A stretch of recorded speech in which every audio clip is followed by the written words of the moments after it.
When we talk about what a trailblazer is, it's usually associated with the words pathfinder, pioneer, or vanguard. So how about we add change agent to that? Welcome to Trailblazers Radio, a unique podcast platform that speaks about a myriad of subjects. We are not afraid of opening closed doors, and we always tell it like it is, period. We are accessible on various social media platforms such as YouTube, Facebook, and Instagram. We're also accessible on various streaming audio platforms such as Spotify, Google Podcasts, and so much more. It is our mission to ensure that you are educated, entertained, and edified. And we thank you for tuning in to us.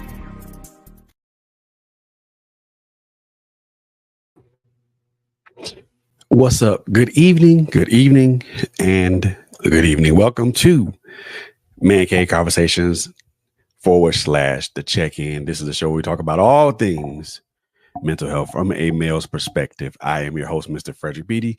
First and foremost, thank you so very much for tuning in. We most definitely appreciate your viewership and your listenership. It means a lot to us. So I thank you in advance for that. And yeah, the song you heard at the beginning of the show was called Punitive Damages, created by yours truly, powered by BandLab. I've been having a blast with BandLab, creating tracks for this platform. So I've been having a blast with that. Before we jump into this particular subject, man, I want to thank everybody who's tuning in tonight. Brothers, if you are, I want you guys to tap in with us and meet me in the chat tonight, because yeah, we're gonna talk about some things here, man. Most definitely to tune into this. I just want to thank you guys for tuning in, and thank you guys for being here. And so without any further delay, I want to preface this with something really quickly. Hey, Simone. What I'm talking about is something that a lot of people deal with, endure, or they circumvent. And it's something that a lot of us as men deal with. Doesn't matter the race of man. We as men all kind of deal with this, or kind of deal with this in a way. What I'm talking about, and I'll get to that in a moment. But I want to preface this with a disclaimer. Number one, I'm not a mental health professional. Number one. Number two, I don't claim to be. But what I am is a man with a unique set of experiences that I think and I hope that other men can draw from, and that they can use my experiences to try to help bolster and better their lives, to get them to think from a different point of view, a different perspective, a different way of seeing things that can help them bolster their lives and improve their lives. So I want to put that disclaimer out there. So one of the things that I won't even go into any detail. The thing that we're talking about tonight is based upon a Facebook post that I put out maybe 2 or 3 weeks ago. And what I'm talking about tonight is stigma. The stigma of mental health in men, especially Black men. Guys like me. It is something that affects all men. Number one. I'm gonna talk more. I'm gonna talk on a broad level, but I'm also gonna talk on a different level too. Yes, sis. I need a few brothers to roll up in here so we can have this conversation. This is kind of what I'm not gonna go too deep into it tonight, like I wanted to. But I do want to give a high level overview of it, though. What what I feel it is, and what I think the effects are for us as men, especially us as black men. Because again, this is something I talk about. This is not something I always talk about, but I talk about it. We're gonna talk about it from the macro instead of the micro. Um, Once I get more brothers in, we'll talk about it from the micro. So before we jump into that, let me give the Merriam-Webster's definition of the word stigma, and the synonyms that could be associated with it.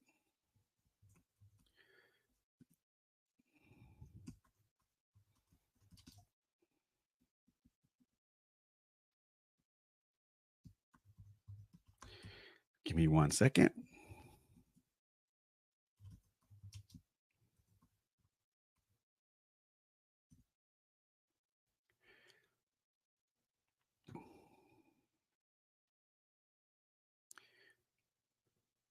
Stigma is a noun. It means a mark of disgrace associated with a particular circumstance, quality, or person.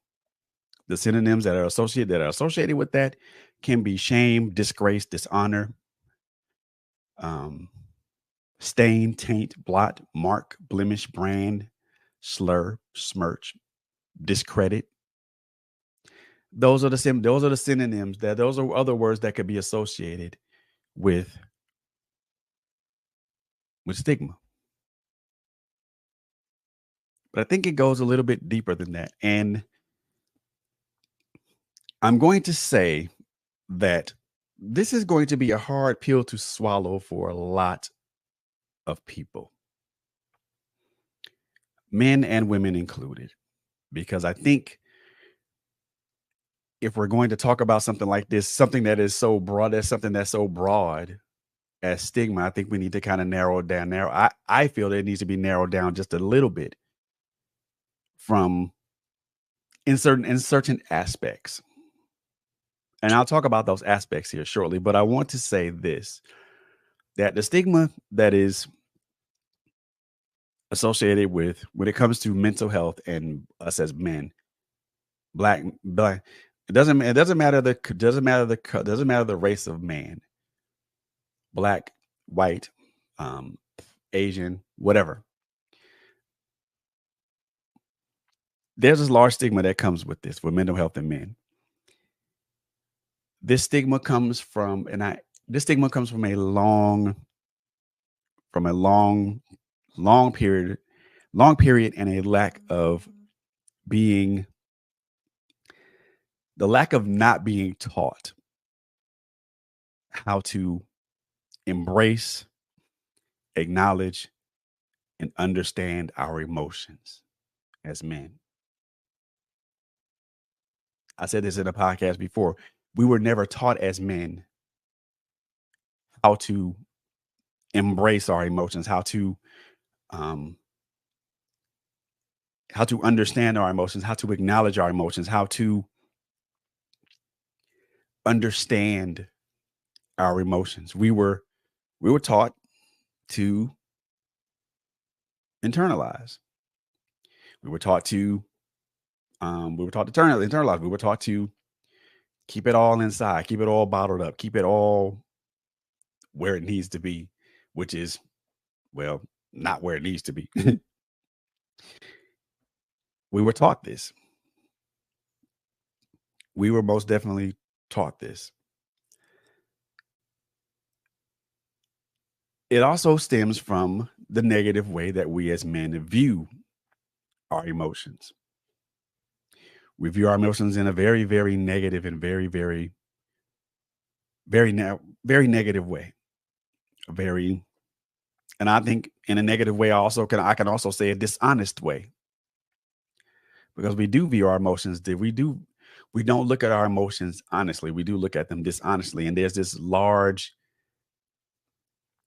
thing that comes with that they're always told that we're not supposed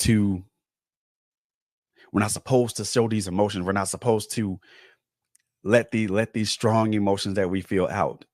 And we were told to just bury them, keep them deep, keep them deep inside of our inside the recesses of our hearts and our souls.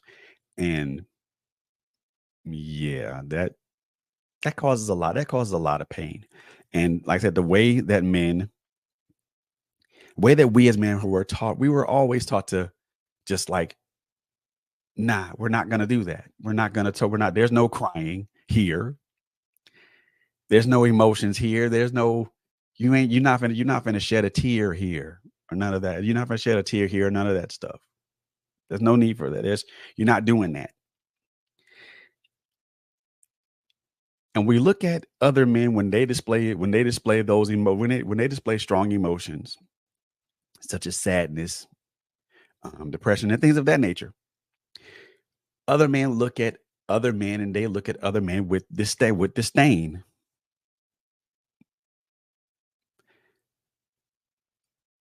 When I say disdain, I mean disdain. They call this guy all kinds of soft, all kinds of weak, all kinds of other disparaging and discouraging words. And I'm gonna say this, and it's probably gonna draw the ire of a lot of people, but some of our women, and I say some, I don't say all.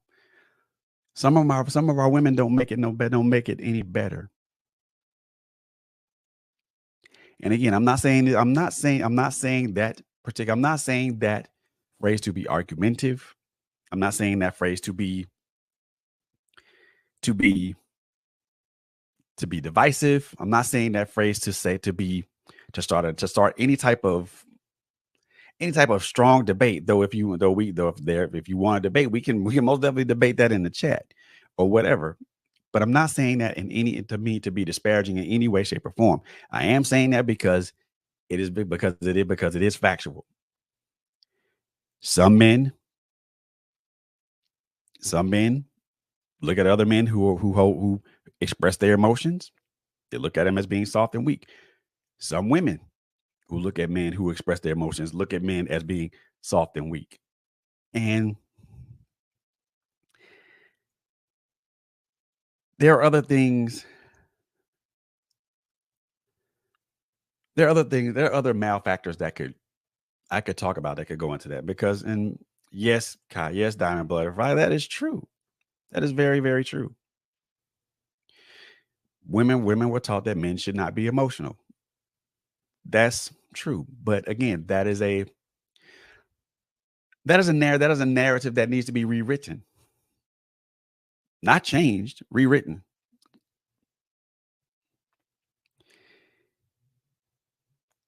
You know, we talk about narratives being changed, and it takes too long to change a narrative because the current narrative has already been ingrained in a whole bunch of people, and we need to rewrite that narrative. Yes, sis, I can agree with I can agree with that on all levels. There has been some lopsided teaching in how we as men are supposed to express ourselves or how we're supposed to acknowledge what we feel, acknowledge how we feel. Rewriting. So, Mr. Mason, I'll say this: who gets to hold the pen? Whoever wants to hold the pen to write the narrative. Whoever wants to hold the pen to write the narrative, to rewrite the narrative. I would say that narrative needs to be rewritten by because we're talking about men. I think the narrative needs to be rewritten by men because there are a lot of us out here who are who do embrace their emotions, who do acknowledge and who do understand their emotions, and it doesn't impact us at all. It doesn't really impact us at all because we know who we are. We know who we are as men. Being a person who acknowledges and embraces and recognizes and acknowledges their emotions doesn't make you less of a man. It doesn't. And I'm sorry to say that, yeah. So I'm sorry to say this, and a lot of people are gonna again, they're going to rail against this, but the things that our fathers and our grandfathers taught us was wrong. Even though in the context of it, it was correct, but it was wrong. In the context of it, it was correct because our fathers and our grandfathers and their fathers before them wanted us to be wanted to be stable men, stable, impactful society produced, society contributing to men.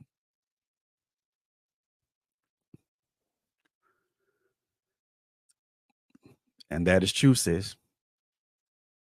That's the that system did do that to us. It forced us to watch as our and watch as just watch as and our our children and our women get ravaged, and we had no say so. None. And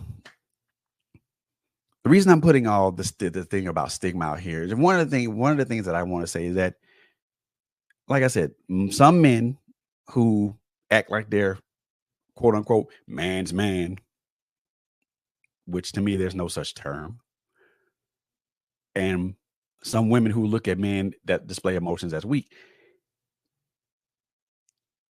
they want that. They wonder why number one, why there's no good men out here. Number one. Then they wonder why men remove themselves from this plane of existence at a higher rate. They wonder why that happens. It is it is a known fact that the rate that men remove themselves from this plane of existence is higher than women. It is a known fact. But even with that, there are so many other things that go into why this stigma with us as men and emotions persist. Number one is childhood. One of the things I want, and these are, I'm not going to say these are reasons, but I'm building towards some other things, building towards some other things about the effects of stigma. And one of the things one of the things that I think is one of a major part of it is that trauma plays a large part in how anybody, whether it's male or female, trauma plays a large part in how we navigate our emotions. Negative aspects in our childhood, negative aspects in our adulthood have play a large role. They literally rewrite our life story in ways that we are not even prepared to handle. And yes, this trauma can be a bully, a very mean and persistent bully, a very mean and persistent bully. Childhood trauma, adulthood trauma, trauma from a lot of things. Now, I'm not saying that trauma is the major factor. It is not, but it plays a factor. The other thing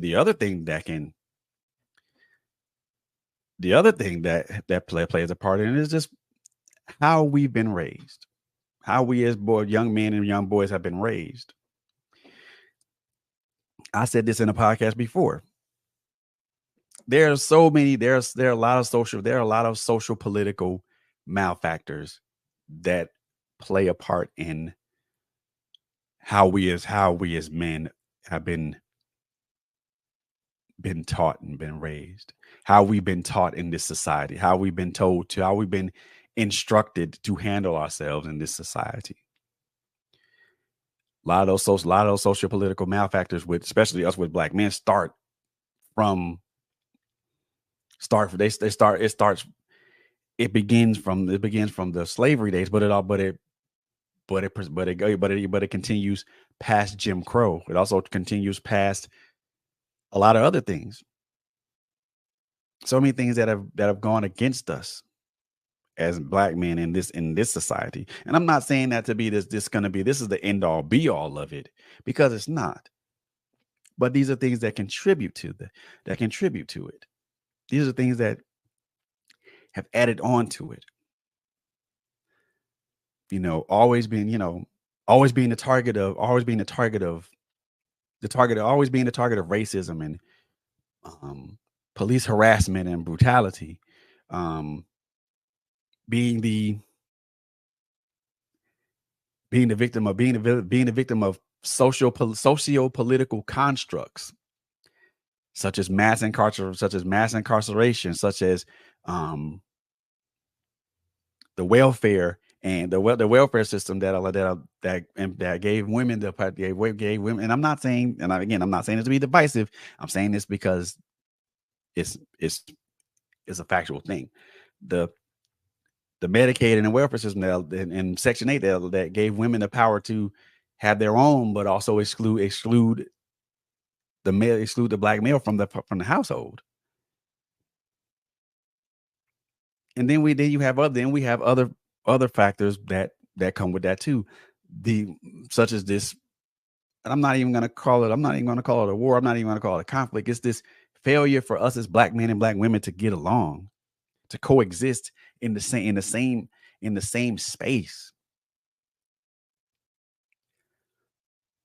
It's always got to be a competition or some sort of conflict between us as black men and black women, and we can't coexist in the same space. And then the minute a guy expresses his emotions, that man is instantly ostracized and put down and stuff like that. And he's put down not only by some of the women, but he's also put down by some of the men.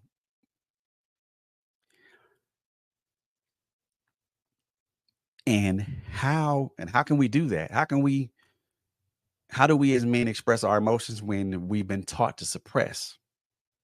We've been taught to hide. We've been taught to keep these things hidden not and not put them out in the open, because if we put those things out in the open, what happens? Mostly, in some instances, what happens is that we get exposed. T, what's up, bro? How you doing? You muted, man. You muted. Ah, There we go. So you came in at the right time. At the right time. So I was saying. So when we as men could get to these points to where we express our emotions, it's downplayed. It's frowned upon. It's not looked at in a positive light, and it's always being at a point to where emasculation occurs, and yeah. that's not cool. No, it's not. It's not. It's not.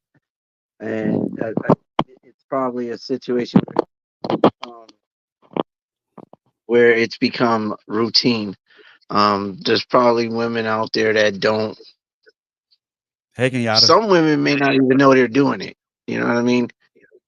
Like they may True. not know that they're downplaying it. Those I feel those are far and few between. I think a woman knows a woman knows what she's doing when she does it. I do. But yeah, I think we are. It is downplayed. It's downplayed in a big way, and it took a lot for me to open myself up to my wife because I've Mm, had that experience where my feelings have been downplayed, my thought process has been downplayed. So mm-hmm. it took a lot. Like I broke down a couple weeks ago with my wife, and it's a hard thing to do. As a man, it's hard. It's not easy because so often, like you said, it's downplayed. Our emotions, our feelings, our thoughts are downplayed. Right, and that's true. And there are things that you know I we're talking about stigma here. So, and there's some things that stigma does that I believe as men that we have to be we have to be cognizant about. Yeah, I hear what you're saying, Kenyatta. I do what you I hear what you're saying, but just the last part of that phrase makes me not want to be bothered. That's the reason why some men suppress their emotions or compartmentalize their emotions or hide their emotions. If you don't want to be bothered with me, if you don't want to be bothered with me when I'm in this state, then you don't want to be bothered with me when I'm happy. You don't want to be bothered with me when I'm up. If you don't want to be bothered with me when I'm down and I'm not really saying much, then you really don't want to be bothered with me when I'm happy. That's kind of like that's that's like picking two sides, and that's like picking two sides, and you can't pick one side without getting the other side. It's kind of like a sword with two edges. You can't you can't expect not to get you can't not want to get cut by one edge and then not expect the other edge to cut you too. I mean, it has to go both ways. And there are and believe you me, my journey with my emotions has been a tough one.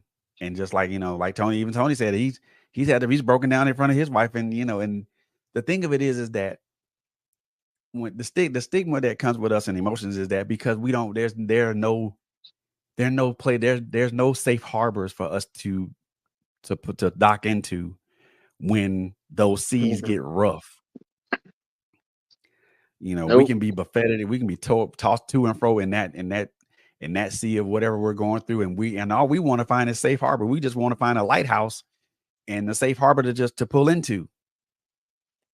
Yeah, you are so right on that. Because it's. I don't think that some women, I don't think understand that there are men out there that do want to be open and honest with their emotions. They do want to be open and honest with their feelings and feel. My wife used to use the word validated. You know what I mean? And sometimes not necessarily that we're right in what we're saying or thinking, but at least if we have an emotion, if we have a thought or a feeling, we do have emotions and we do Yeah, have feelings, I understand, and Kenyatta. we do like to hear or have them heard, Mm-hmm. without the fear of. Because I'm gonna tell you, it took a lot for me to break down in front of my wife because that stigma that like you were talking about, Fred. There's that stigma. Men are Mm-hmm. supposed to be strong. We're not supposed to be sensitive. We're not supposed to pour out our feelings. We're taught at a young age we're not supposed to cry. As a man, it's the phrase "man up" was huge when I was growing up. Man up. Mm-hmm. So it's Still hard is. to Still release present. those feelings. You have to be comfortable with the person you're with. As a Mm-hmm. man, you have to be comfortable with the woman you're with to know that you can release your emotions, your feelings, and thoughts to them. Um, because if we don't feel we can, and we've been taught otherwise, and that stigma's been riding, it's a hard thing to do. And Oh I yeah. can appreciate what she was saying, Fred, about she wants she wants her man to be able to show emotion. I got that, but what we're saying is that's hard to do as a man sometimes, because we Mm-hmm. are, and you're right, we're human. Men are human too, and I think that gets lost in the equation. I really do. I think it gets lost, and we are in a situation where we're taught that the norm is to hold in our emotions. The norm is to not, because if we show them, it's a sign of weakness. Not No, of really, course it. but that's what we're taught.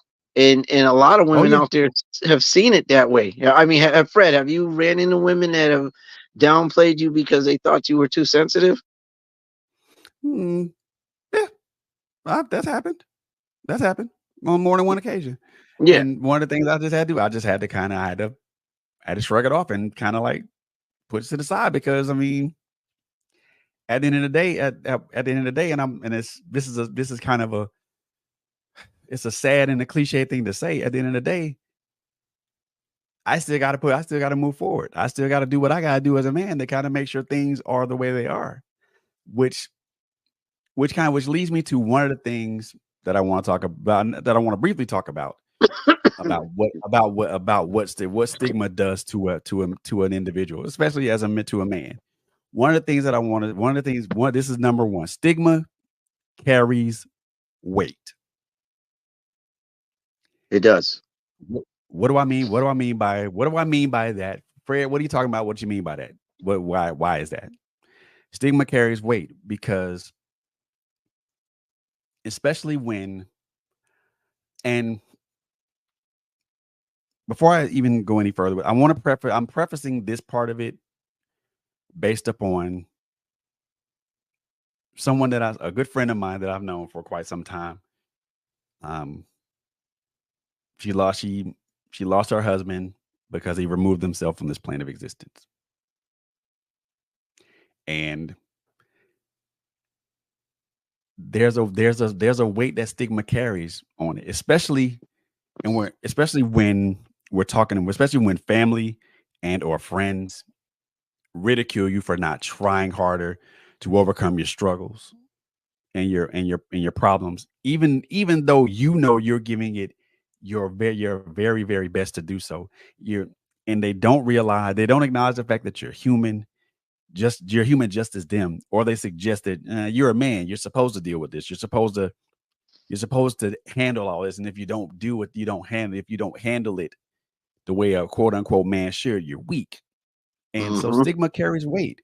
There's a lot of weight with that, because if you know that you're doing your damnness to overcome your struggles, whatever those struggles are, struggles with um struggles with your own mental health, or struggles with an addiction, or struggles with um trying to just be the best father you can be, the best husband you can be, the best individual you can be, and you're doing the best that you can, and you're still being ridiculed by family and friends.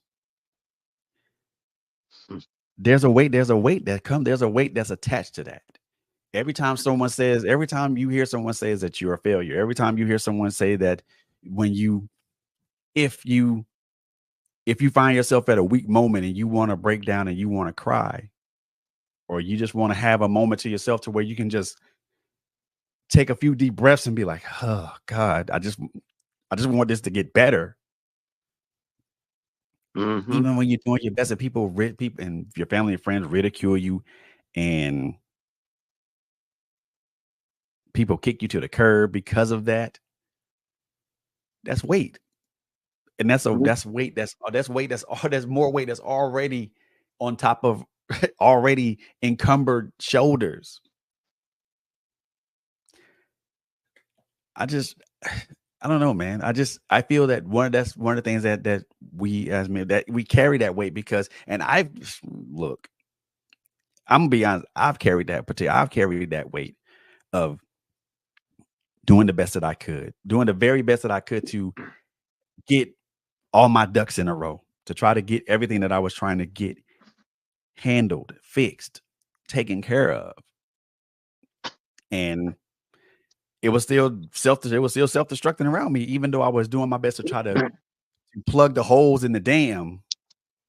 Right. Right. The plug the holes in the dam. I only got 10 fingers, and there's 20 holes. I can't plug the rest of them. You know what I'm saying? I can't plug the rest Yeah. of them. So, I mean, what you think about that part of it, man? Listen, I have to agree. I have to agree, and I lived that as well. I lived that heavy. The Can I be transparent for a minute? Like, Yeah, no, can I put everything on the line here for a second? bruh. I don't know why you Listen, asked that. You already know. I know it was rhetorical. I got you, but here's the thing. Before my wife I have now, I was with a woman who was the prime example of what we're talking about now. And I'm not going to get out here just to talk. I'm not trying to talk anybody down. I'm going to say from my aspect of it, I was emotionally and mentally abused. Mm. This woman played with my emotions like you would not believe. This woman played with my mental. I allowed my mental to be played with because I was trying to do, like you said, Fred, things got to get done, got to move forward. I did not see it as abuse until I left the relationship. I had Mm. it beat me down. I did not feel like a man, and I wasn't allowed in that situation to speak. I Right. wasn't allowed to voice my opinion without being wrong. Like I Right. couldn't talk about my feelings, because I was expected to be a particular way, do particular things. And at the same time, some of those things that needed to be done, she wanted them done her way. You know what I mean? So me trying Mm. to have a conversation with her, point out an opinion, and then even in my head, that made me feel weak. To look at it from another angle, that made me feel weak. But again, I was in the relationship for it in the name of love. I was in the relationship to get stuff done and to make her happy. That's my Mm. goal. You know what I mean? And there is a difference, ladies. There's a difference. The woman that I am married to now, I love her to death. That woman is for me, has my back. Now, she doesn't expect me to, when I broke down in front of her one day, she did not expect me to break down. And when I broke down in Mm. front of her about some things I was feeling, it wasn't something that she had ever dealt with, because brothers come hard, because that's how we're taught. Right. So on the other end of that spectrum, it took her by surprise.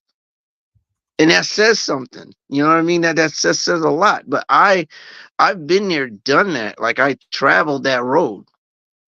And it's Mm-hmm. hard as a man, you know, at the same time that I was being broken down, I'm expected to be a man. The way I broke down Mm-hmm. with my wife, current wife, okay, she was able to be there for me, had my back. We were able to sit down, have a conversation about some things that I was dealing with. But I couldn't have did that with the one that mentally abused me. I couldn't do that. I couldn't.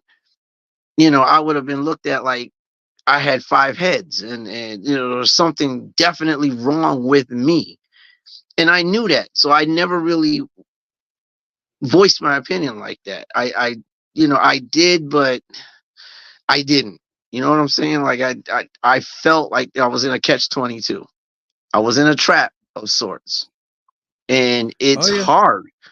It's hard for a man to stand for, when you love a woman, when you have a real man, and that real man loves a real woman, she's going to be there, and he's going to Mm-hmm. be there when it comes down to the emotional, not just the financial, not just the sexual, but the emotional plays a part. The mental plays a part. And know what you're getting into before you get into it. Because if I'm an Mm-hmm. emotional man and I get with a woman and we don't have a conversation, and I don't know that she's not an emotional type, or I don't know that she's not gonna receive my emotions if I go through something, that relationship's gonna have a problem. So I mean, I believe, and it's just me, but I believe that again, that goes back to, yeah, we need to communicate. We need to conversate. What kind of man do you want? What kind of woman do Man. you want? Because at the end of the Yes, day, sir. if we don't have that conversation, like Mr. we Mason. that's a pointed conversation right there. How's it going, sir? That's a conversation that needs to be had, because if I get into a relationship with a woman, I need to know that she's got my back. It's not about Absolutely. I need to have those moments where I gotta break down, so you gotta be ready when it happens. It's not about that. It's, if Right. anything Right. were to Right. Right. happen, yeah, if anything were to happen, are you gonna be there? Is it gonna be is are we living in that stigma? Are you the type of woman that is gonna get bent out of shape and think less of me and treat me less than I ought to be treated, because you don't feel I should be emotional, or you don't feel I need to put on the persona of being strong. You know what I mean? So if I cry or if I complain about something, then I'm being weak. Yeah, I don't want no weak But man. Okay, but that's not a sign of weakness. I mean, that's what you were taught. So if that's how true. you think, we need to know that before we get into this relationship, because I'm Yeah. gonna treat you a particular way. You let me know what Yeah. you need, I'll let you know what I need, and if we can supply them needs, then we can move forward. Otherwise, and I'm an advocate for that right now because been there, done that. I lived that torture. I lived it. Didn't have that Mm. conversation. I lived that torture. And I'll be honest with all y'all. I lived that torture for like 15 years. So I know what I'm talking about. We need to have those conversations because it's not gonna be pretty in the end. You're gonna wind up with Mm-mm. somebody who thinks lesser of you, and half of the time, women won't tell you that they think lesser of you. They just will No. treat you like they think lesser of you. So it comes in the form of resist. I got this weak behind man. Now they're feeling You thinking resentful. you thinking you're a prince, but they think, but in their mind you're a pauper. You're a pauper. Right. And they're going to the beauty salons or they're walking the mall or they at their girl's house and they're talking about how weak you were. When you were at a vulnerable moment and you chose to show your emotions, that became a weakness in her head. So now But she thinks you're weak and she's not going to tell you, but she's going to tell her girls.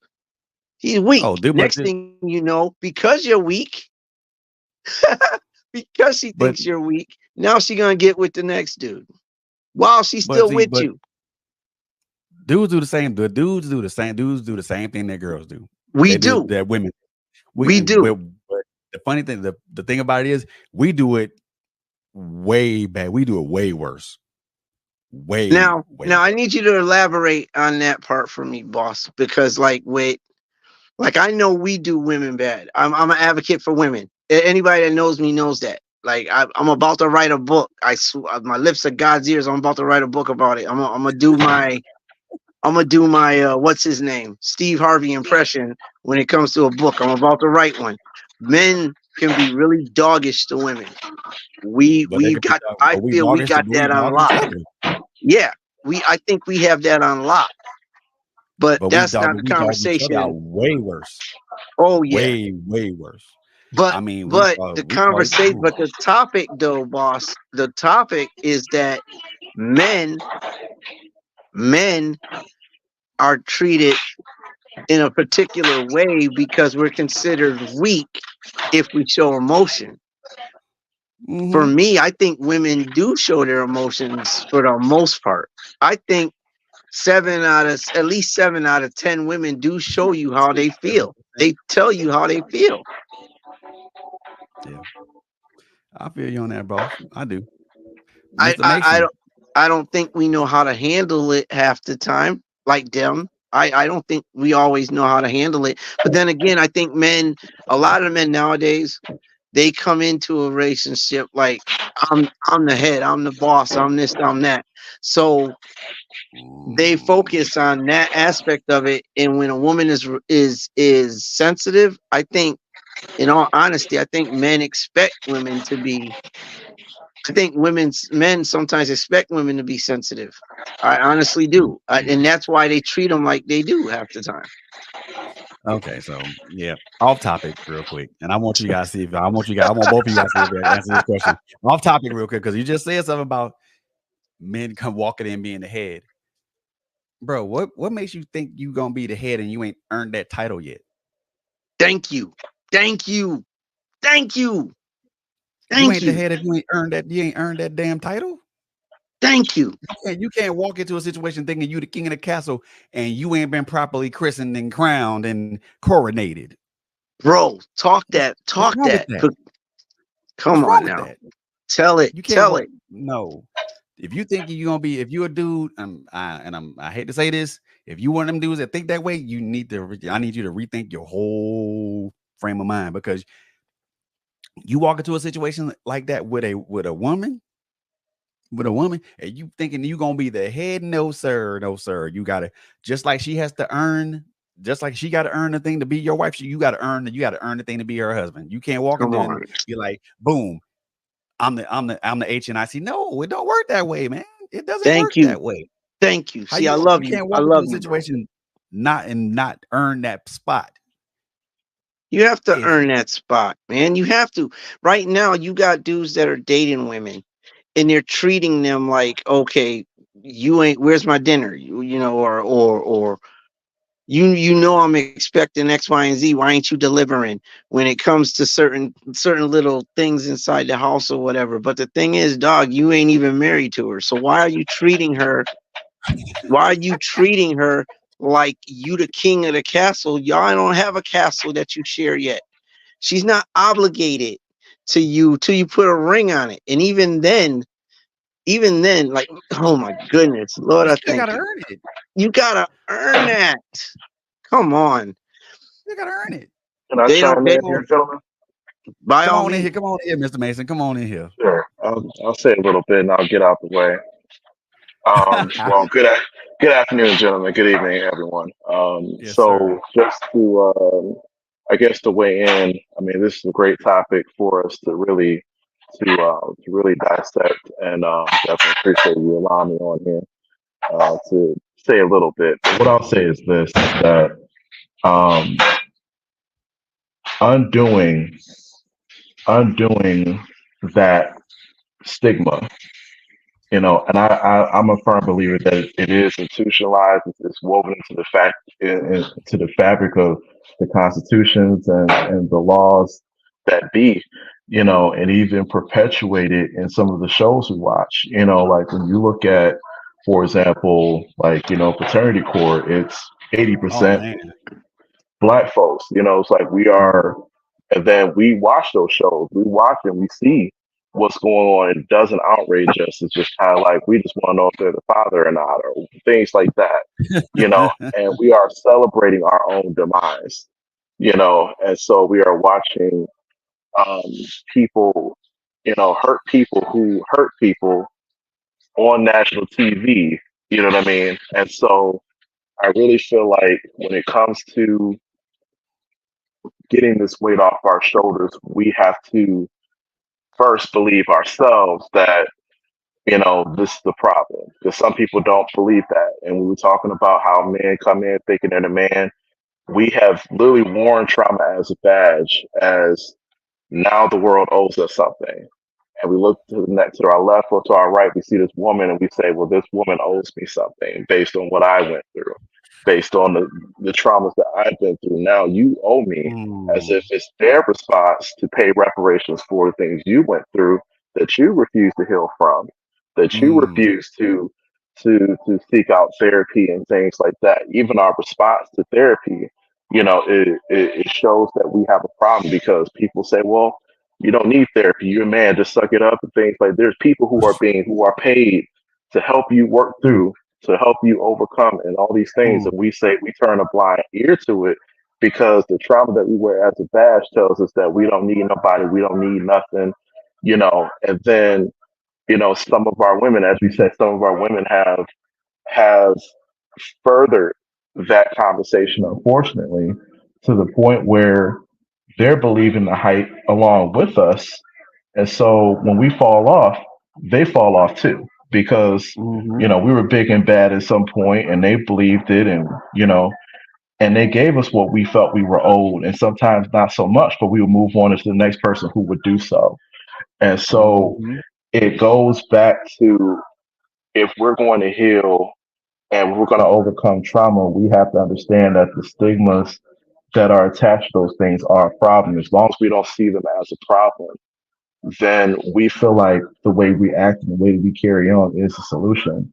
And unfortunately, it's showing that it's not, because it's more of us that are not. There's more of us in jail. There are more of mhm, us that are not achieving. That are not pursuing higher education. And so in so many ways and shapes and forms that if we're not going to see that as a problem, we can look at the numbers and that would show us that the way that we think and the way that we carry ourselves, like we do, like we're big in that. Unfortunately, we've only shown our weakness, and that's that we're willing to believe anything that puts a dollar in our pocket, that gives us something at night, and things like that. And so my opinion is this, and I will say that I came up with the same beliefs. If not, I grew up my grandparents coming up, and so it was definitely no crying, this, that, and the other. Don't show any emotion and things Hmm. like that. But on the side of being in a relationship, it's kind of two sided because I've dated people who were like embrace that emotion, and then some that say, keep it to yourself. So there's this mixed signal that's being sent out, where we don't know exactly what we need to be, where we Right. need what we need to actually do in a relationship construct, Hmm. and I've been in a lot of terrible relationships that they that we weren't allowed to express that range of emotion. And then once we did, it was like the way the impact, some can't handle that. And so then now we're like, all right, well, I got to tuck this back away because I see that you can't handle what it is I have to unload, and we have to understand what we're unloading is not, it's not within our direct lens. This is generational. What we're laying down, what we have potential to lay down is generational. And so Right. our women have to be in a position where they can actually receive that kind of impact. And a lot of times that has to be done, in my opinion, it has to be done potentially in a therapy construct, or, in a circle of, our people, that Hmm. understand, that can help, to help unpack those things, because we are unpacking more than just our personal experiences. Our personal experiences are just what we see in front of us, but what's behind us and what's happened to our forefathers, and onward, things that we haven't brought to the forefront that we don't even know that's there, unfortunately, factors into the reasons why we do the things that we do. And I'm personally fortunate, to be, I've been married to my wife almost 9 years, and we've been together 13 years. And I've been fortunate to be with somebody who allows that space, and so it has allowed me to embrace a different person, if I could say that right, embracing a Right. whole different person than what I could have been had we not gotten together. Because after being tossed to the side so many times, at some point, what the reality becomes is now we become distrusting. So we further our own narrative just based on our experiences. It's like, well, see what happens when I express my emotion, this happens. So now I'm not going to do Hmm. that. See, when I do this, this happens. And so naturally, throughout those experiences, we practice avoidance. We, Right. and we think it's a safe space for us to just avoid, but really what we're avoiding, is exactly what I feel that women see as a problem. It's like we are, we're just total robots. We're not emotional, things like that. And the very thing that they want us to be, and for some of us, then the things we want to be, we're afraid to be. We're afraid of what implications can come from truly letting those emotions be what they are, truly laying out that I'm not going to be a part of the stigma, and I see the stigma as a problem, and then truly laying Hmm. out that as far as this relationship goes, as far as this marriage goes, you know, this is a two-way street that we both travel down. And Yep. so, I mean, it's a two-way street. Like they say, it takes two to tango, things like that. And so, if we're really going to overcome, it begins from the top, and it begins from undoing what's already being written in the law books, what's being written in the Constitution. As a lot of us know, the Constitution was written while most of those presidents and those that be had slaves in their backyard, things like that. And they were telling us that we're all created equal, that we are all this, and we all, and that didn't include us, you know. Mm-mm. And so Not at now that we all. didn't got free, now that we didn't got, the chains taken off, there's a chain around our minds, unfortunately, that's psychological, And then unfortunately, instead of trying to work to undo the chain, we're tightening that. And we're allowing others to tighten that chain, Mm, And so I'm a firm believer that, we have to undo it on that level. And then we have to, like you just said, we have to rewrite the narrative. And as I said before, like who gets to hold the pen, I think that's something that men and women should hold together in a sense, mhm, mhm. because sure, we can write the narrative, but it can't come from a place of trauma. It can't come from a place of being in alignment with the stigma. So if we're not there, then yeah, we might need some help from those on the outside that understand, but lastly, I'll say this is that we have the ability to overcome, and there's been so many things that we've overcome as Black men, and though we have so much further to go, we have to take this moment to acknowledge what we've overcome, because now this kind of conversation we didn't. I mean, as far I mean, I'm not that old. I'm only in my 30s, I've never had this conversation. I've never had this conversation in a construct, until I became much older. But now people that are my parents' age and things like that, they're wanting to have that conversation now. And so I believe that the process is gradual, but we are undoing it slowly. But if we're going to overcome the stigma, if we're going to overcome trauma, we have to begin to see it as a problem. And as long as we don't see it as a problem, then we believe that the way we carry ourselves is a solution. I got to be hard all the time. I can't show no weakness and things like that. We wear that as a badge, and we have to take that badge off if we're truly sold out, and we truly don't want our children and grandchildren and so forth to have to go through the same stuff. That's true, and I agree with you with that wholeheartedly, 100%. I think and you guys will probably agree with me on this one. I think one of the things that we as Black men, I think we accept readily is the despondency, the despair, the the depression, and all the other and everything that goes with it. And that's one of the other things I think stigma does. Stigma does too. It has a propensity to destroy somebody. It destroys their self confidence. It destroys their their happiness, and it replaces it with feelings of despair, despondency, and depression and feelings of unworthiness. And I think we as Black men, those are emotions that we readily accept sometimes. Most in most cases. We're okay if we live. We're okay if we're living in desperation or despondency, or if we're feeling like we're unworthy in in in most cases, because we're okay in that emotion because we've been in that emotion for so long. It's it's a familiar place. So when we go to another place such as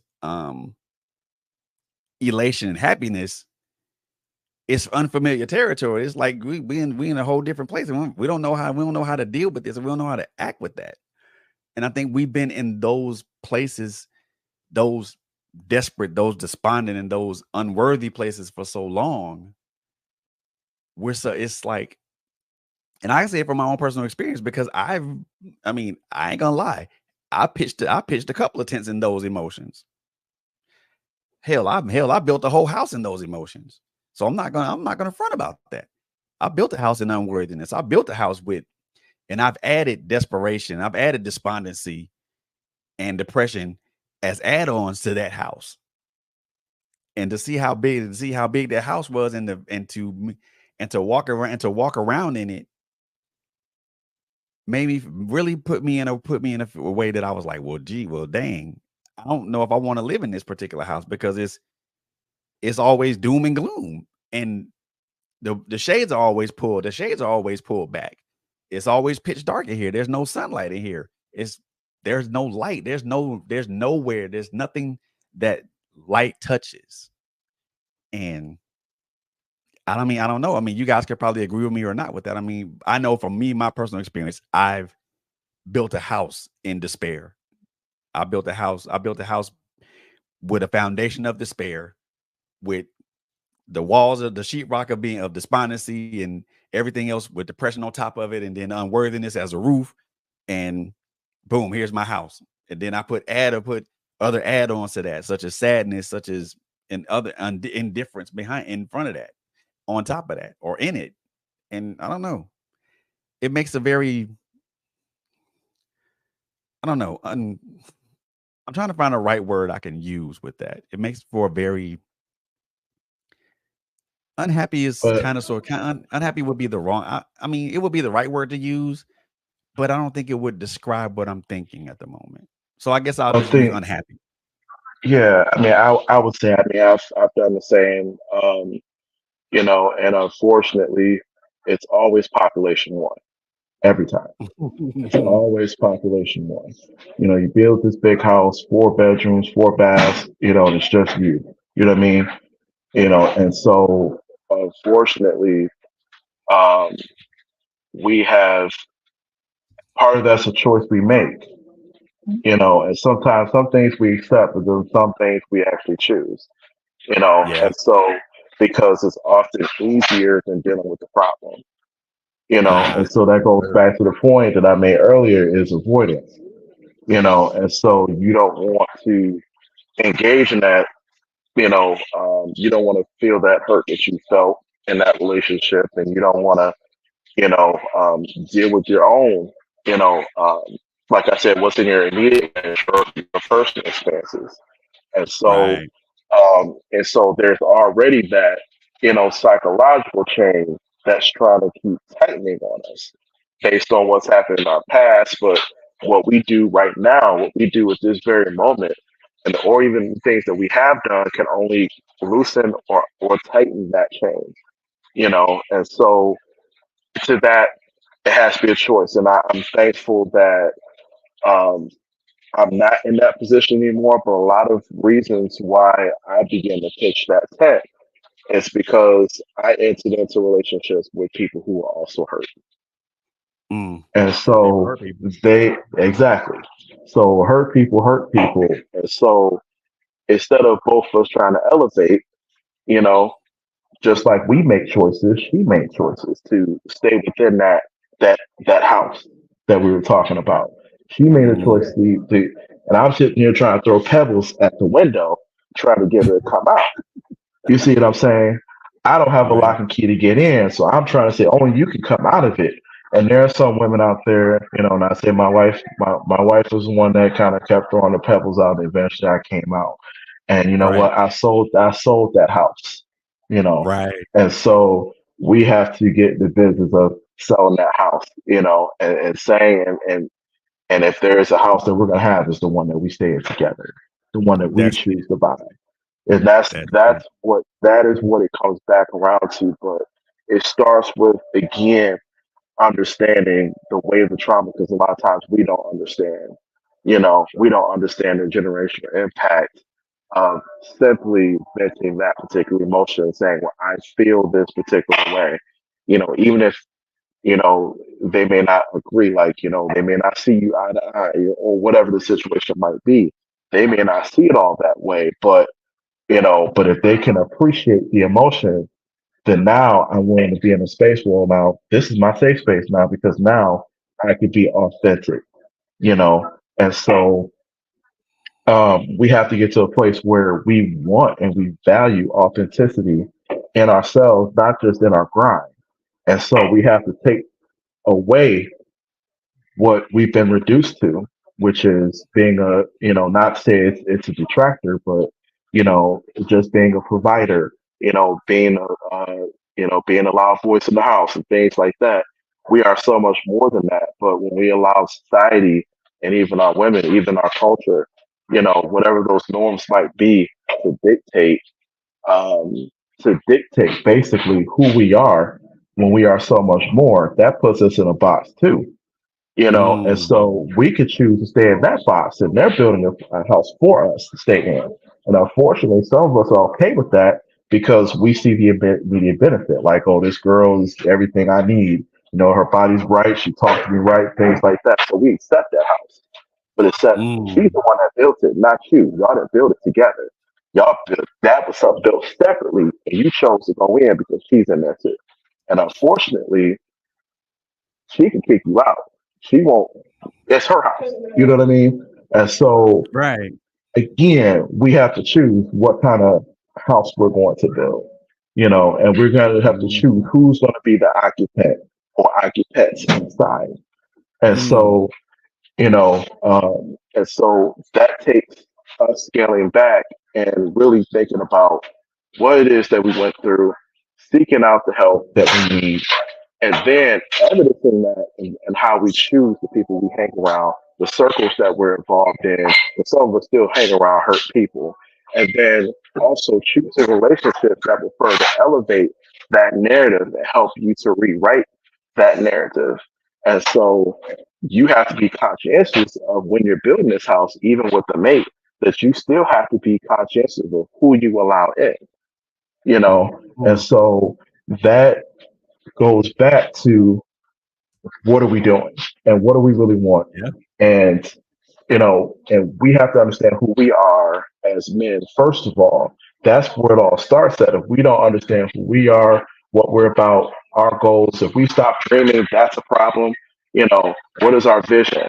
And so if we stop doing dreaming, we stop having these visualizations and things like that we have to understand that when we stop dreaming, when we stop hoping, do you know how much stops when we don't, when we stop? And so, Yeah. just as much as the things that we want to do in life can continue to propel us forward, the lack thereof can keep us from moving forward. And so, stagnation is a huge thing, especially when it comes to undoing the trauma, the stigma, and things like that. We always talk about how hard it's going to be, and we haven't even started yet. We always talk about how hard something is because it's so easy to stay in that house. It's so Mm, easy because you're already getting the mail there. The neighbors know who you are and things like that. There's all these things that they already know about you, you know, and so you don't want to leave that place of familiarity to be in a place of being peculiar, you know, and being different, and that means and to be that peculiar thing, you have to start doing the opposite of what culture is telling you to do. People gonna look at you a different way. People might say something to you. People might call you soft and all those different things. But here's the thing: when you build that house with your mate, and you begin to, you go through that process of undoing and start building up, all that kind of stuff. What's the first thing people do when you walk into a house that you built? Folks want to come over, they want to bring pies, they want to bring sandwiches, they want to introduce themselves, and things like that. So it goes back to ultimately, in undoing all this, what kind of house do you want to build and who's going to help you build it? mm-hmm. Man, and also who gonna occupy that thing, and also who you gonna who are your neighbors going to be? Are they gonna be these a circle of people that are allow you to be a safe space, or are they just gonna be a bunch of nosy people that's gonna cackle like a bunch of hens? So I mean, we got to be cognizant of that. I mean, and to be aware of that means that you already understand where you are and where you want to be. A lot of us, and I'll say this for myself, because I wasn't at that point of knowing where I am, knowing a lot of things that I know now about myself, because I didn't because at that time I didn't care, because I didn't want to know all this stuff, because like you said earlier, Nicole, it was to peel away all those layers of that onion, to peel away all those layers to me, that was too much like work, and every layer I peeled away just hurt. Every layer I peeled away hurt more, and I didn't want to go through all that. But I had to understand that peeling away those layers was essential to getting to the root of the matter, to getting to and this is what I call it, and I say this all the time, is getting to that little boy that dwells in each and every one of us as men, and reconciling with that little boy, making and not necessarily protecting him from everything, because he's already endured what we've endured. So all those scars and all those fresh wounds and all the tear stains, that's there. It's no need no need to try to heal up though, try to help him heal those wounds. Those wounds will heal over time. But now it's just time to reconcile with that person and just say, hey, look, I'm sorry that I put you through so much crap, so much stress, so much strain, so much hurt.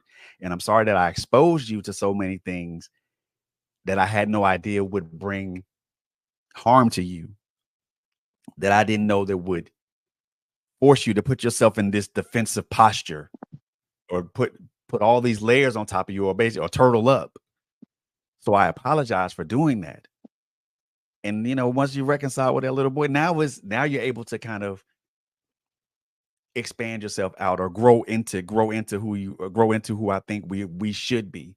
We ought to be men who are able to express ourselves in a cognizant fashion. We ought to be able to say what we feel and how we feel, but also make sure not only just by speaking how and what we feel, also making sure that it's understood by the people who we call our friends and our family and our mates. Because, and I think LSG talked about it a while back, emotional intelligence is important, very important. Because if your mate isn't, because first of all, if neither one of you are emotionally intelligent, it's not going to work, because somebody has to be the better one of it. Someone has got to be the sensible one here. May as well be you or me. I mean, we can flip a coin, but I'd rather it be both of us to be the sensible ones here, you know, and talk about this on a way in a level that we're able to both understand each other. And the stigma part of it puts it in a way to where we, and I said it earlier, to where we don't understand each other, to where we refuse to understand each other, or better yet, we don't want to understand each other because we're too busy at war with each other. Why? We on the same team. Why am I fighting against? Why am I fighting against? Why am I fighting against you? We got enemies on the other side of the river. Why am I fighting you to get to the other side of the river? Why? I You think know. that comes down to, and that's a good thing. Not a good thing, but that's important. What you're saying, there's a lack of, there's already a lack of communication that's Hmm. there, and men and women alike are striving for, shall I say, dominance inside of the relationship. That it becomes the reason why we're fighting is because somebody feels their opinion and their feelings are vibing on the right side, and their partner is on the wrong side of things. There's a Mm. lot of people out there right now, a lot of young bloods out there, a lot of guys who they pretty much feel like they're the heads. And they They're not, the bruh. heads. They you No, you go to have a conversation with your you ain't woman, earned that title. and they haven't, and that's a problem. That's also and I was glad when you said that the first time, because at the end of the day, we're expecting stuff in a relationship that we have not earned. You sitting up here making demands and saying I'm the head of this, and you might be with her and you might be paying bills, but at the end of the day, what are you doing? What are you doing to make that a legitimate thing? What have you done to earn the right? And a lot of them, it's so tiring. You get on Facebook or YouTube, you see these discussions, especially YouTube, on these podcasts with these young guys that are they're wholeheartedly in, and they're using the Bible as justification for the way that they're talking to their women or acting, and Boy. it's a dominance thing. But you're not even married to her. You're not married to her. She's not. So, My, okay, so you mentioned the Bible thing and you mentioned that. So we gonna go ahead and we gonna hop into that right now, because good googly muggly, good grief. So look, okay, so all right, so, and I'm going to word this in a way to where it does not offend anybody, but I'm also going to say it in a way to where it is understood. hmm And I'm going to address two things with that. One, what you just said. So these dudes that's on this podcast, you cannot jump on their podcast and remix Bible verses like you did, like you are DJ Premier, and think that somebody is going to think that a woman or a man is going to fall in line with that, with what you just said. You cannot do that. bro. You first of all, no.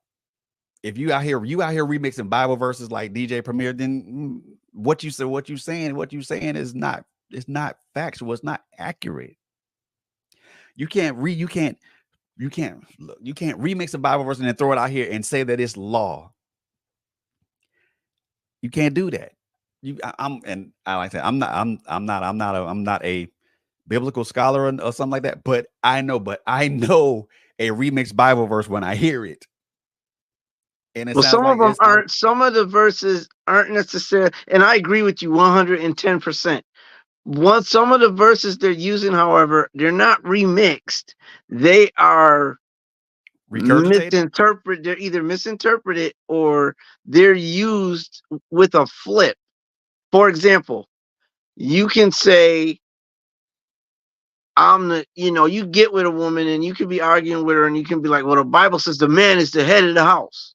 Okay. The Bible Okay, does say that, but are you 100%? The Bible says that. Okay. Man's head of the house. However, there comma. are contingencies to that. See, what they do is they take a Bible verse. There could be 5 verses and they're stuck on verse 2. They'll Well, throw see, verse 2 in your face, but they don't go to verse 3 and 4 that elaborate on that a little see that further, because we just on the same hitting page, verse bro. 2 just quoting verse 2 gives them what they need. It helps them prove their point on verse 2. But verse 3 has alternate, or not alternate, but has a continuation to that, and that See, they're going to ignore. They're going to leave it alone because we on that the, we doesn't on the same benefit their page, bro. narrative. We on the It same doesn't, page. yeah. We on the same page. People got it because look, this is the way that this is how I read the Bible. I read it chapter by chapter, verse by verse. But if I want to gain knowledge from a particular verse, I read what's above it and what's below it. Right. That's how Because it should be. Right. because there's context There's a in context. everything. There's context. Okay, so if I'm just focusing on this one verse right here, okay, let me see what's above it to where it got to here, and let me see what's below it to see what happens after that. Yeah. And this is the other thing that I want to address before we jump any further. So, and again, not to be offensive. Well, yeah, I think I'm gonna be offensive tonight, just for this one instance. Just for this one instance. So, and I'm saying this with a hard disclaimer, very hard disclaimer. There are wonderful organizations, religious organizations out here that that are very, very attentive about the emotional and the physical and mental needs of their congregants. So there are great many organizations, religious organizations out there that do a wonderful job of that. But for those organizations that don't do it, that don't do this, and that you perpetuate the stigmatization of mental and emotional health, you're wrong. They're wrong. And you cannot say, well, you ain't praying hard enough to get you ain't praying the depression away hard enough. What? Hold on, wait a minute. Okay, so yeah, I know I need God, but I also need therapy too. And in addition to that, I'm coming to your house to get a little help. And you gonna stigmatize me even more because I'm telling you I'm depressed, because I'm telling you I feel sad, because I'm telling you I've been crying all night and I came to your house because I want to feel some joy, but yet you're going to stigmatize me and ostracize me because of that. hmm I think some of y'all people need to be up under a microscope because, and I'm not saying, and again, not saying this to be, well, I am saying this to be offensive, but I'm also saying it to be factual because the moment that you, as a religious organization, I'm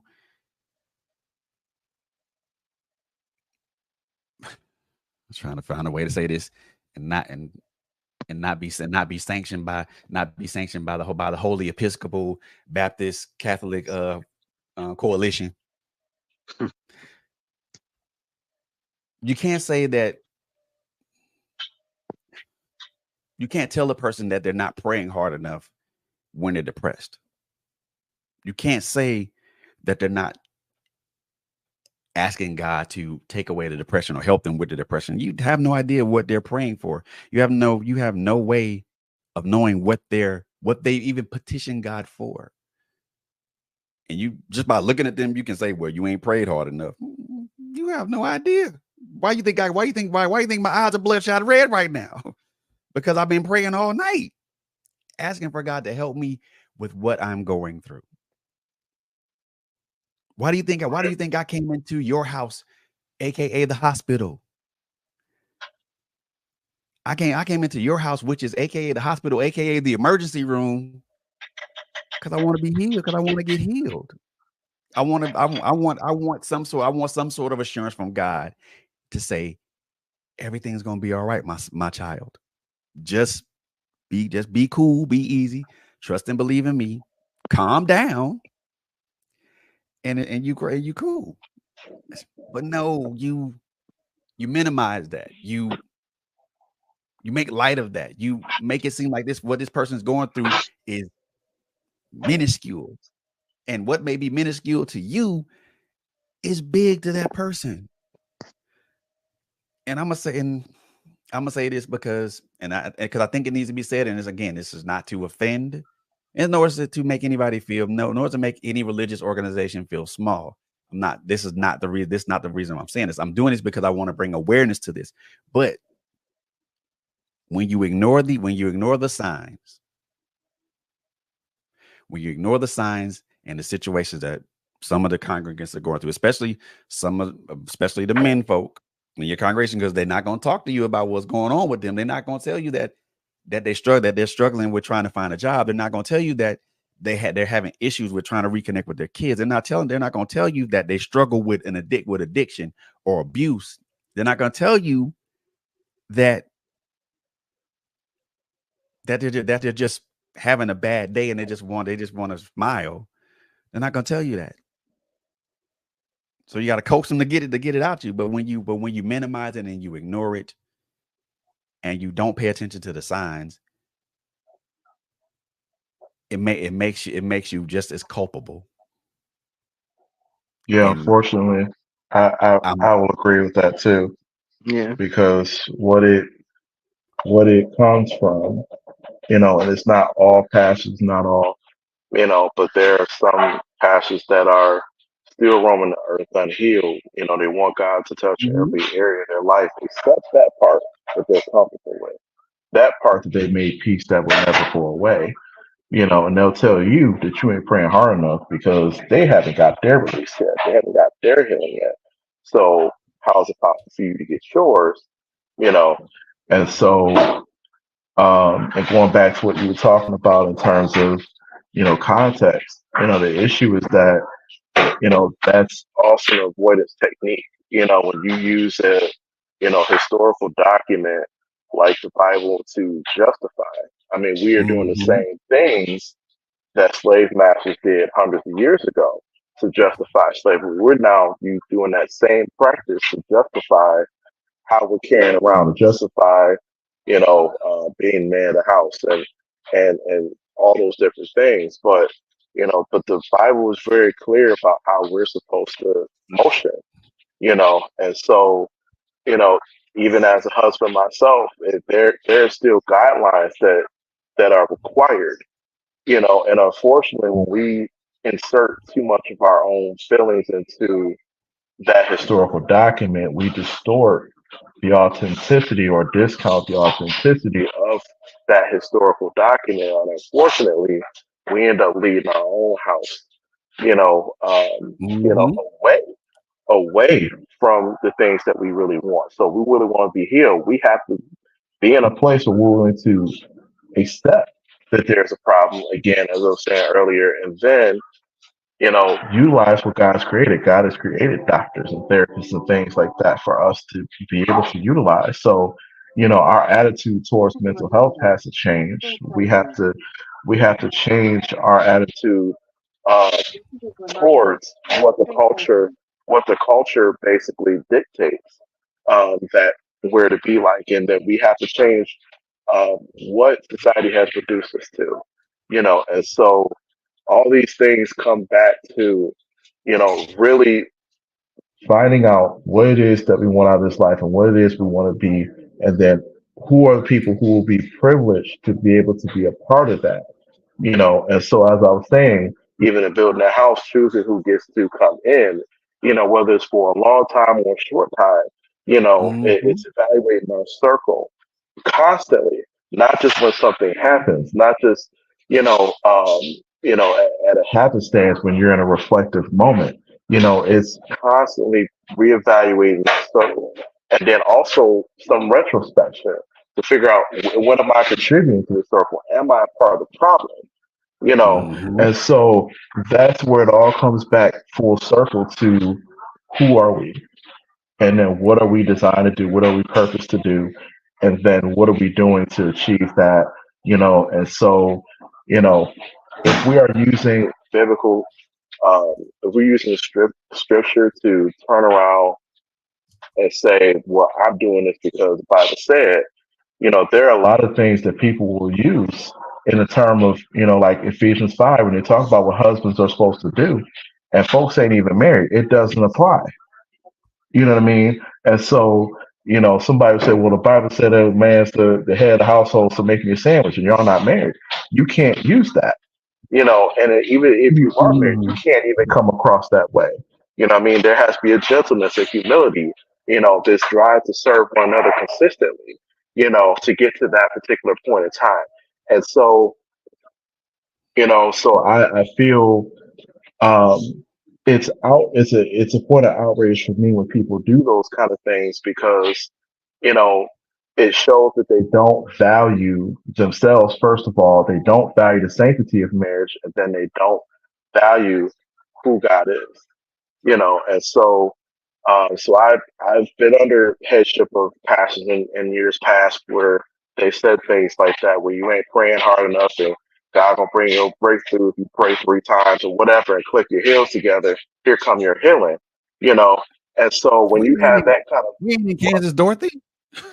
right, right. And so, but then with some people, like the young folks say, people they're just some folks are giving that, and then and so and if that's part of our wheelhouse of things to choose to accept, you see what I'm saying? Then we begin to build around that toxic mindset, that sort of toxic use of scripture and things like that. And so where you think you leading your house in the right direction, what I mean? Like you're only furthering the narrative that's already surrounded us, and we're only tightening the chains that are on us psychologically. And so Hmm. it is peeling back that onion, what I mean, and figuring out what the root cause is, and then deciding first of all that you're not going to be a part of the problem, because then that's going to Right. inform the workflow. That's going to inform what it's going to take to be able to overcome that. For some people, yes, it's therapy. For some people, yes, it's getting out of that relationship. For some people, it's even changing where you work, how you dress, and so and sometimes even your location, and so all those things are real realities when it comes to men that are really trying to overcome stigmas of varying magnitudes, and really, if we are going to do those kind of things, we can't look at it and determine how hard it is before we put our hand to the plow. You know, that's the time when you begin to develop the accountability. You look at your circle and you develop an accountability partner, somebody that you lock in arms with, and go forth together. You know what I mean? And so this is not a one man mission. This is a worldwide, widespread effort that begins when we say enough is enough. And so Hmm. if we don't get there, a few people can say it. You know what I mean? And that might bring a few people out. But if many people begin to say it, if our women are beginning to say it, if our children are that we're bringing up begin to say those things, then something has to change. You know, it wasn't until people start getting out there and going doing the sit-ins and going on the Million Man marches and things like that, where change began to become effectuated. We have to have that same level of outrage, that same level of outcry, and the same willingness to do, even if things are hard, be willing to do that because we want to bring about a change that is generational. And it's because of what people have done in years past that allows us to be in this spaces that we're in now, even in this space where we're able to talk, we're able to really break a lot of this stuff down to in digestible pieces so not only we can understand it, but those who we love can understand it too and begin to minister to us in a way that we can begin to start that healing process, or if we fallen off, to get that motivation to step back into that space again, knowing that you got full on support. You know, and so we need to feel that support, and that has to be evidenced at every step because we're overcoming again, not something that's just in our forefront. We're overcoming on the world that's on our back. You know what I mean? And you don't reach forward to take something off your back. You reach back to take it, like you wearing a backpack. You don't take it off from the front. You take it off from what? The back. Back. You know, and so you have to, and whether you do one arm at a time or both at the same, doesn't matter. That has to come off. And sometimes you might need help unpacking that so you can get that off of you. And that's okay. And we have to be okay with that. You know, but sometimes we don't even realize how damaged we have become based on our experiences and then the generational things that we have all each endured, you know, and so we may not understand all that. And so we have to be willing to be in a position where we need to be under a headship of, you know, a trusted pastor or, you know, a trusted therapist or whatnot. You know, we have to be willing to do those things, do something different to bring about a different result. Mm. And like Latanya said, boots on the ground. I mean, another thing is like one of the things you said about is unpacking. How do you know what to how do you know what to unpack if you don't look at your luggage? If you don't unzip the luggage and look what's in the luggage, how you gonna air out your dirty laundry if you don't know what's dirty and what's clean? There are a lot of You know, people out there that don't see doing that entails you looking into the mirror. Doing that entails you to have to admit that you have faults. Doing that entails you having to want to fix what you've been thinking was right or what you've been living as your truth when it's really not. It takes a level of maturity to even go there. Um, it takes work, and a lot of what I'm seeing um, in these young men and in some of the women, I'm seeing an unwillingness to bend. There's an unwillingness to bend. There's like you can't tell some of these guys that they're wrong in their thought process. You can't tell them that. That's my woman. We're together. Okay, but you're not married. So it doesn't matter whether she makes you dinner or not because she's not obligated. If she does, she's doing that out of love. But you tell them that and they're telling you you're wrong. And there's no grounding for that other than that's the way I feel. That's how I run my house. Okay. But all right. there's got, you know Cool. what I mean? But there's got to be a willingness to see where the issue is, to see that there's a problem, and then be willing to fix it. And wherever it's coming from right now, I don't know if I mean, it's got to be multiple sources. It could be the church is not doing its job. It could be, like brother said, it could be the government not doing their job. It could be the neighbors not doing their job. But right now, of we have a lot of young men out there, a lot of older men too. We got women out there. Everybody's out of order. It's like there's no order to things. They're making it up as they go. They're getting a message that says, okay, well, the guy runs everything. I run everything. It's okay if Organized I have anarchy. multiple women. It's okay if I have multiple babies and move on. It's okay if I talk to this woman any old way I want because I run this. I pay the bills, so I get to talk to her any old way I want.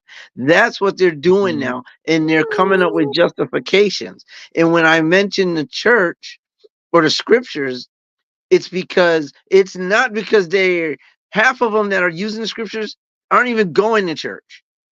They're not going to church. They just know the basic scriptures, so they're using them. That's the same thing. God will not give you more than you can bear. Where, why you stop there?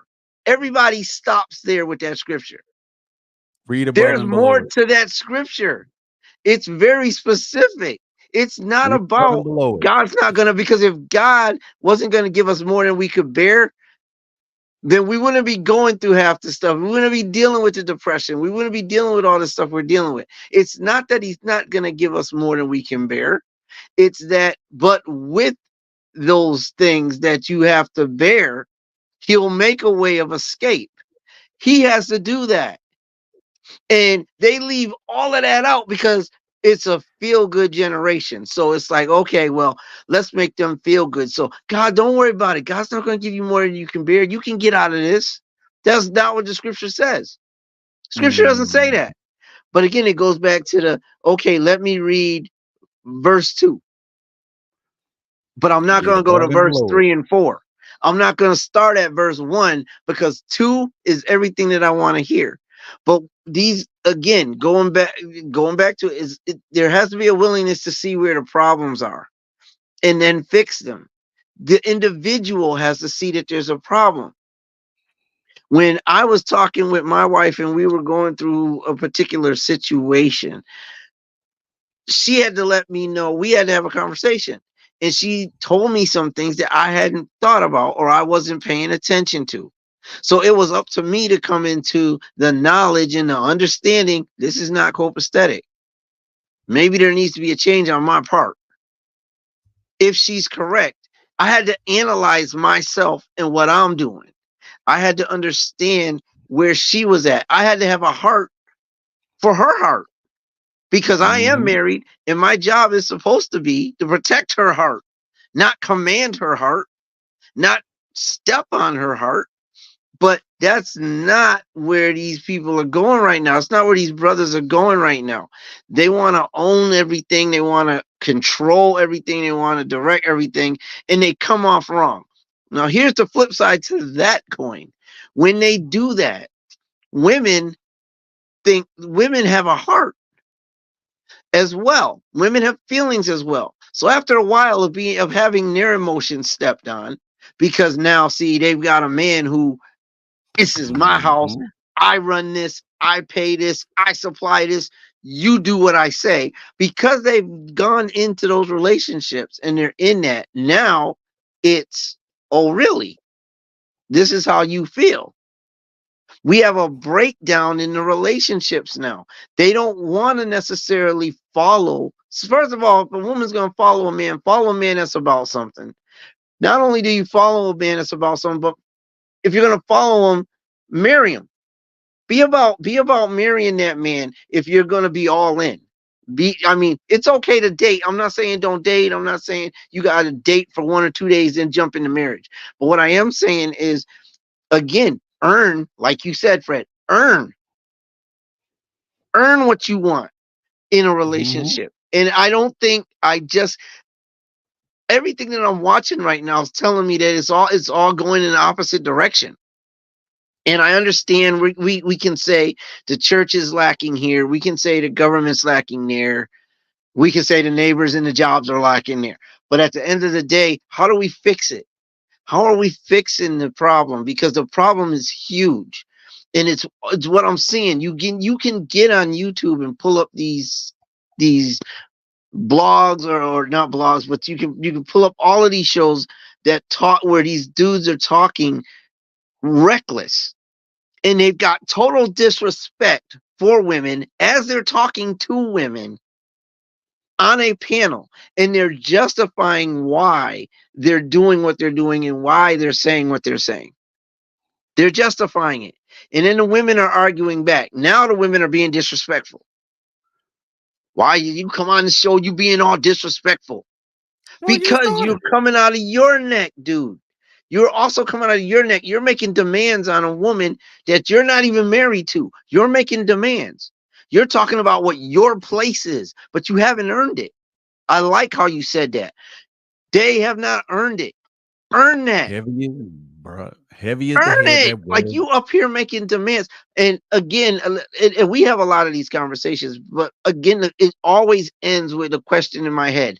How are we going to fix this? Like literally fix this. Can this be fixed? And if it can, how do we fix it?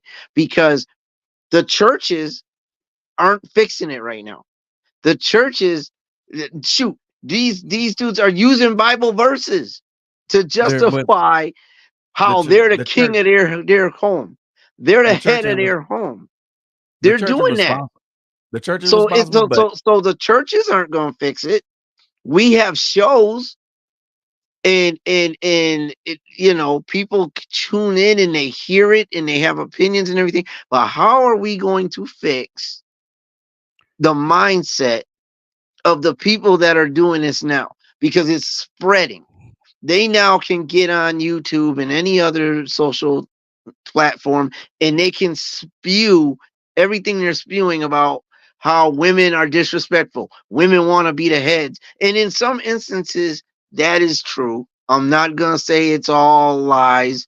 Some women, feel a need to run their home and do the things that they do. But at the end of okay. the day, what kind of Compromise. situations have they been in where they're made to feel like they don't have a choice? Mm, They got with a like I said, dude that almost had them living on his corner. He couldn't be trusted. I'm the head of the house, but you taking the money and nah, you buying PlayStations, Xboxes. You out there doing whatever you want with your money and her money. Now you don't choices and have bill. You don't Tony. have the money for the That's bill. Right? You exactly. You don't have the choice, money for the Tony. That's bills. choices and consequence. That's choices and consequences. It That is is. choices and It consequences. That is. It's choices he and made a consequences. choice. So They now, both they but now both the they both woman paid a price. leaves. Yeah, but now the woman leaves. Now she's with somebody else.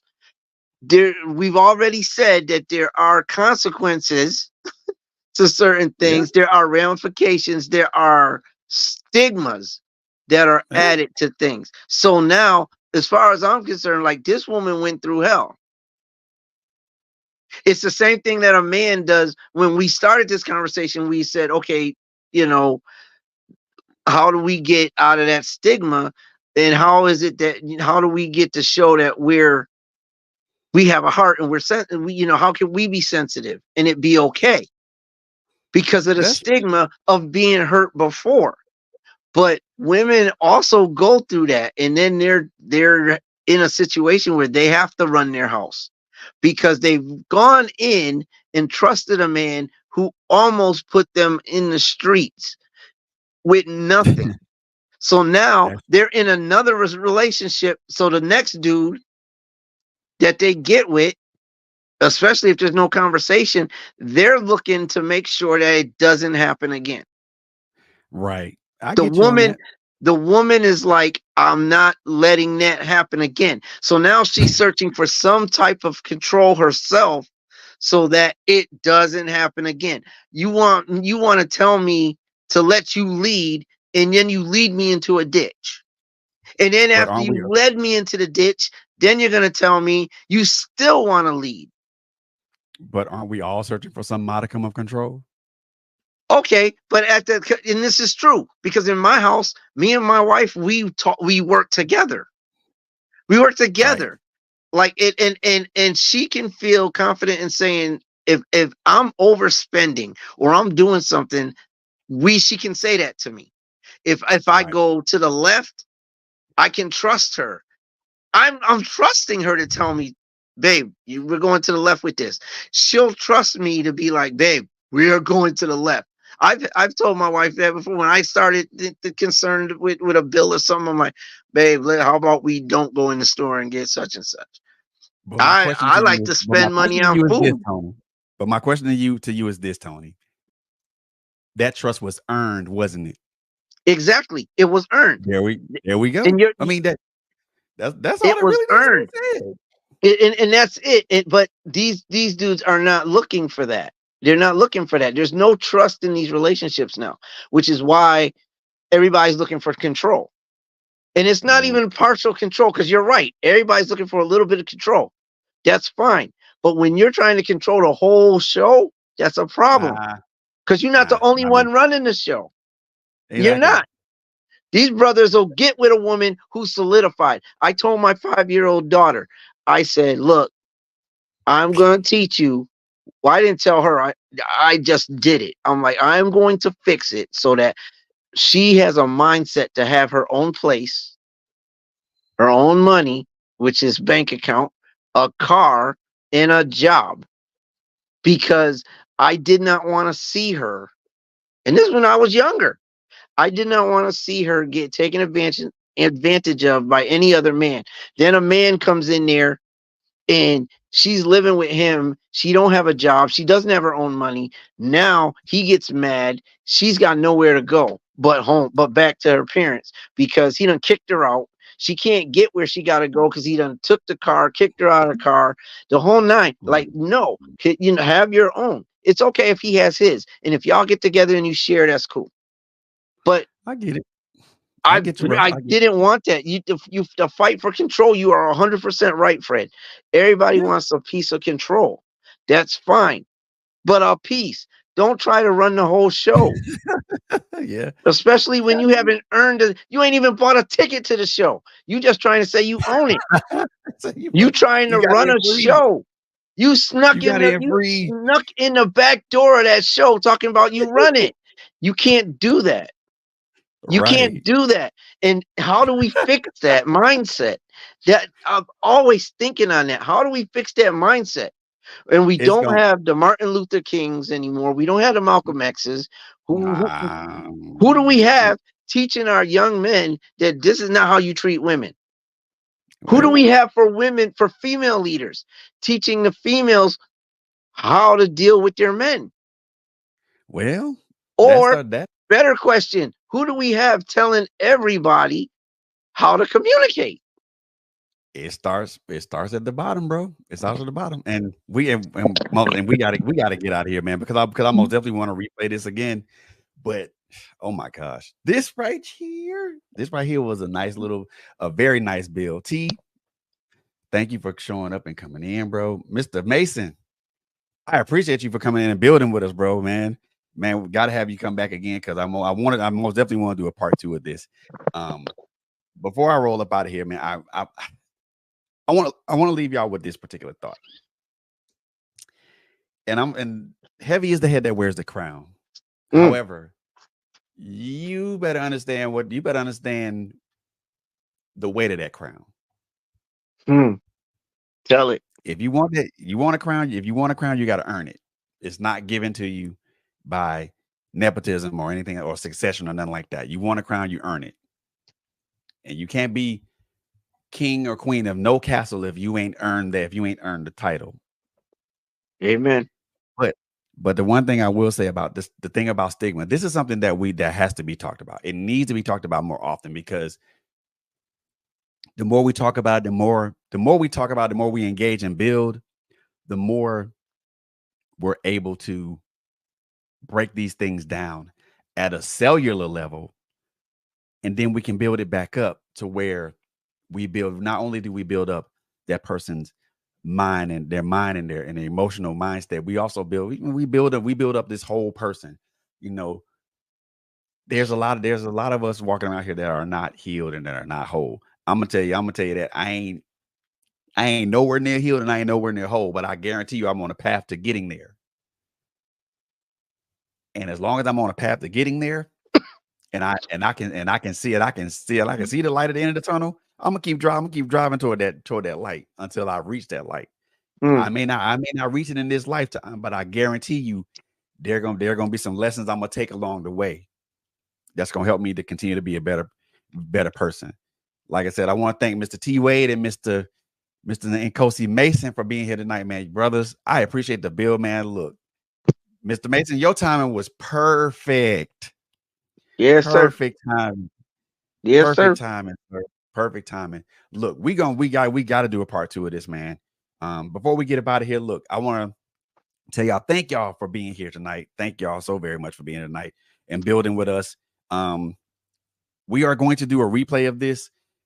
Share this with a brother with a brother in your circle, because man, they let them watch this podcast, let them listen to this podcast, this particular episode, and let's build with each other, y'all. It's man, it's crazy how we cannot build with each other because we always think we have to be the owner of a person or a somebody of someone or something. Mm-hmm. And be honest with you, we ain't owners of nothing except our own lives. And really, our life. And I'll be honest with you, our lives don't even belong to us. Tell it. So I'm gonna leave y'all with that. We're definitely gonna get a part two going here, man. So look, please like, share, subscribe. We got a YouTube channel, man. Go to our YouTube channel, Trailblazers with a Z Radio, man. We have a bunch of content right there, man. Take a look at our content if you like it and it agrees with you and it resonates with you. Hit that subscribe button, hit that bell notification to be notified when we come on the air, when we have shows like this and topics like this, because when we build, we build. I promise you, Yep. when we build, we build. And look, y'all, the other thing I want to say, we got merchandise. So go to our website, www.trailblazersradio.com/shop. We got plenty. We got merch out there. We're also going to jump into some advertising stuff, man. So contact us, and I'm actually gonna leave y'all with this little short video about the opportunity to advertise with us, man. Because I want you guys to really want you guys to really take look at what you guys have and advertise with us, because we got some advertising packages that'll fit your needs, and I want you guys to most definitely look into that. Ladies and gentlemen, again, I want thanking Mr. Inco. You gotta tell me how I pronounce your first name, Mr. Mason. It's Nikosi. Nkosi Mason. Got you. I gotta thank Awesome. my brother, Mr. Nkosi Mason, and my brother T Wade for showing up, man. Home run, out the box, everything of that nature. I'm gonna leave y'all with three things that I always say when I end these podcasts. Number one, take care of each other. Number two, be good to each other. Number three, we already know it's a crazy world out here. So above all things, y'all, please just be safe out here. I love y'all with the love of God, and we'll see y'all in the next one. Oh yeah. Um, Last thing I want to say before we get up out of here. Friday morning, tune in for an Authors Alley special episode that will air exclusively on YouTube and Twitch. Um, I'll make sure that the YouTube link is available for everybody to view. I'm going to be talking to Dr. Carolyn Coleman, and we're going to be talking about a lot of some books and things a book that she has written. She's going to talk about some snippets in that, and also tomorrow morning, I'm gonna be, well, not tomorrow morning, but there's an episode that I recorded with a friend of mine, Dr. Annette West. I am being interviewed by Dr. Annette West on her show, on her podcast, the Publishing Pusher podcast. That is available on Spotify. I'll make I put a Facebook post out early, so the link is there for you guys to check out. And on that note, I'm out of here. Check out this ad, check out this video for advertising, and we out of here, y'all. See you. Peace.